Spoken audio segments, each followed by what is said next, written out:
अत्र शूरा महेशवासा भीमार्जुन समायुधि युयुधानो विराटश्च द्रुपदश्च महारथः। सर्वेभ्यो नमो नमः। यह श्लोक श्रीमद् भगवद गीता का प्रथम अध्याय का चतुर्थ श्लोक है। आइए हम इस श्लोक की सरल भाषा में अर्थ जानेंगे। अत्र शूरा महेश्वासा भीमार्जुन समायुधि। दुर्योधन जब सेना का परिचय कराने के लिए द्रोणाचार्य जी के पास पहुंचे तो यहाँ पर चतुर्थ श्लोक में कौन कौन लोग पांडवों की सेना में कौरवों के विरुद्ध खड़े हैं इसका वर्णन कर रहे हैं। तो उन्होंने कहा कि अत्र शूरा महेश्वासा, यहाँ पर बड़े बड़े शूरवीर हैं। और महेशवासा शब्द बोला, महेशवासा यानी बड़े बड़े जो धनुष हैं उनको धारण करने वाले, जिनके पास बड़े बड़े धनुष होंगे उसकी प्रत्यंचा चढ़ाने के लिए भी बल अधिक चाहिए होगा। तो उसकी प्रत्यंचा, बड़े बड़े धनुष की प्रत्यंचा वही चढ़ा सकते हैं जो बड़े बड़े शूरवीर होंगे, यानी जिनके हाथों में बहुत ज्यादा बल होगा।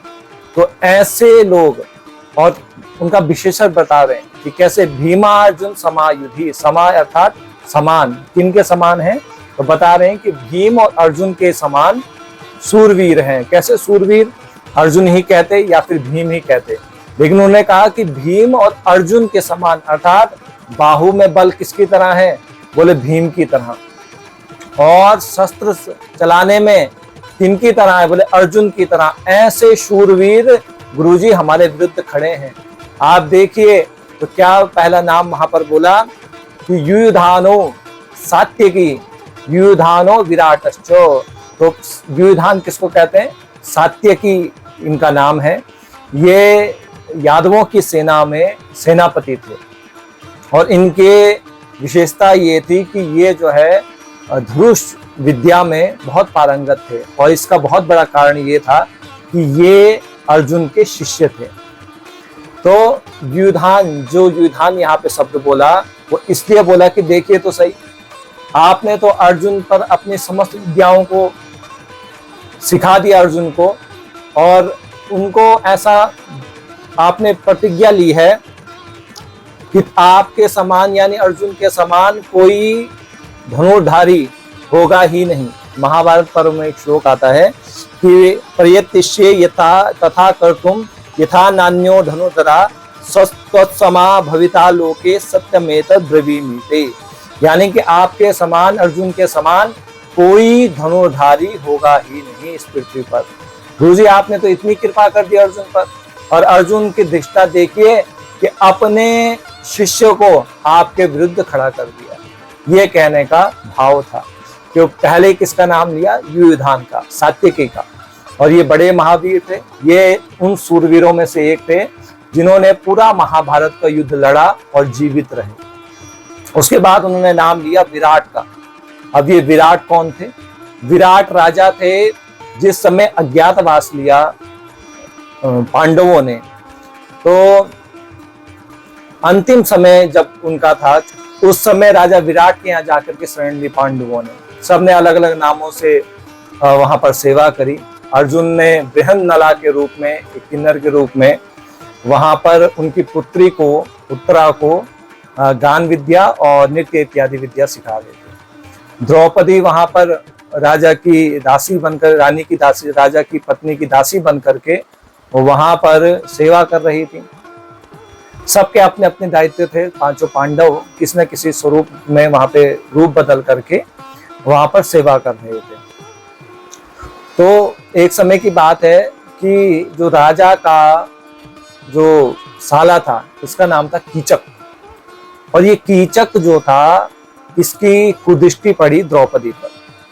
द्रौपदी पर जब कुदृष्टि पड़ी तो भीम को बड़ा क्रोध आया। तो भीम ने क्या किया? इस कीचक को मार दिया। अब कीचक को जब मार दिया तो पूरे समस्त भारतवर्ष में ये बात फैल गई क्योंकि जो कीचक था ये साधारण नहीं था, बहुत बड़ा सूरवीर था, और इतना बड़ा सूरवीर था कि इससे समस्त कौरव डरते थे कि भाई इतना सूरवीर है, कहीं ऐसा ना हमारे सामने आ जाए तो कहीं हमारी भी दुर्गति ना कर दे, इसलिए सब डरते थे इससे, कीचक से। लेकिन भीम ने पल भर में ही इसका क्या कर दिया, संहार कर दिया, मार दिया।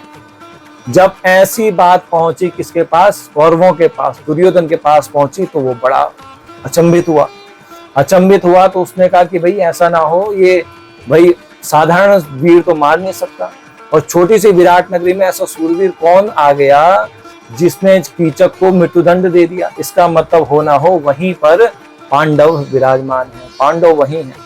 ऐसा सोच करके इन्होंने अपने मित्र सुशर्मा को भेजा, सुशर्मा नाम के एक राजा थे, दुर्योधन ने भेजा कि जाओ और वहां से विराट नगरी की जितनी गायें हैं उनको हर करके ले आओ, उनको क्या करो, बंधक बना लो, गाय को अपने क्षेत्र में ले आओ।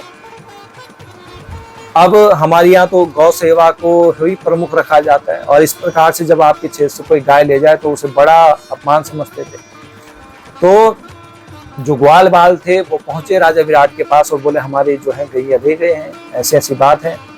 तो और जो कौरव थे उन्होंने भी देखा कि अब बिल्कुल सही समय है, तो उन्होंने क्या किया, युद्ध छेड़ दिया विराट नगरी के खिलाफ। तो जब वो युद्ध प्रारंभ हुआ तो जो दासी थी, दासी के रूप में जो द्रौपदी थी, उन्होंने कहा कि राजा के विराट के पुत्र उत्तर को कि भाई आप ऐसा कीजिए कि आप जो है बृहन्नला को सारथी के रूप में ले जाइए, क्योंकि बृहन्नला बहुत अच्छे सारथी हैं, ऐसा उन्होंने बोला। आप जब उत्तर का सारथी बन करके पहुंचे, भगवान की कृपा से बृहन्नला जब सारथी बन करके उत्तर के सारथी के रूप में युद्ध के मैदान पर पहुंचे, तो वहां पर क्या देखते हैं कि समस्त कौरव खड़े हैं। तो तुरंत देखा कि गायों के ऊपर अत्याचार हो रहा है, तो ऐसा देख करके अर्जुन ने अपना जो किन्नर रूप धरा था उसका त्याग किया और उत्तर से बोला कि युद्ध लड़ो, मैं तुम्हारे साथ हूं। उन्होंने कहा भाई इतने बड़े बड़े शूरवीर हैं, हम इनके साथ नहीं लड़ सकते। उन्होंने कहा तू चिंता न कर, मैं अर्जुन हूं, और अपने गांडीव को धारण करके समस्त कौरवों को वहां से भगा दिया। और सुशर्मा को बड़ा अपमानित किया विराट ने, और उनसे समस्त गायों को लेकर के आ गए। तो ये राजा यहाँ पर विराट के साथ किसी प्रकार का संबंध नहीं था द्रोणाचार्य जी का, लेकिन उनका वहां पर ये कहने का तात्पर्य था कि विराट को भी देखिए, विराट जो है ये केवल इस भाव से यहाँ पर आया है कि मैं अर्जुन की सहायता करूंगा। अर्जुन की धृष्टता देखे कि अपने शिष्यों को आपके सम्मुख खड़ा कर दिया, इस भाव को लेकर के राजा विराट का नाम लिया। उसके पश्चात जो नाम लिया वो किसका लिया, द्रुपद।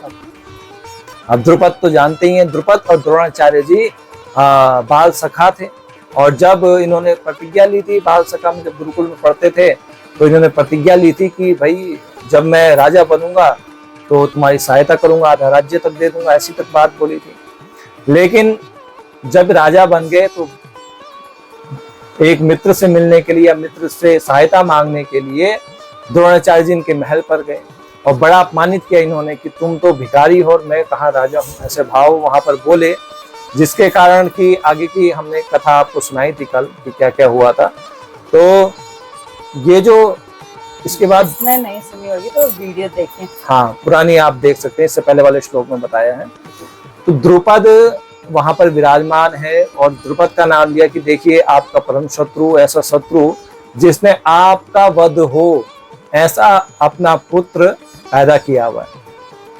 और वो कौन था, वो आप अगर आपने पिछली वीडियो देखी होगी तो अवश्य जानते होंगे, नहीं तो कमेंट अवश्य कीजिएगा आप यदि जानते हैं कि द्रुपद का पुत्र कौन था जिसने जन्म ही द्रोणाचार्य का वध करने के लिए लिया था। तो उनका नाम लिया और कहा कि ये ऐसे ऐसे महावीर हैं और ये देखिए आपके विरुद्ध खड़े हैं। इस भाव से धृतराष्ट्र, इस भाव से दुर्योधन ने ये बातें द्रोणाचार्य जी से कही। अनेक अनेक वीरों का भी अब अगले श्लोक में आप वर्णन सुनेंगे कि कौन कौन वीर थे। और ये महाभारत की ये जो कथा है, गीता तो उसका मात्र एक अंग है ना, भीष्म पर्व के अंतर्गत आता है। तो इसमें एक शब्द की, जो भी राजा या किसी का कोई भी शब्द यहाँ पर आता है तो एक बहुत बड़ी कहानी उनके साथ जुड़ी होती है। अभी तो हम गीता पर ही चर्चा कर रहे हैं।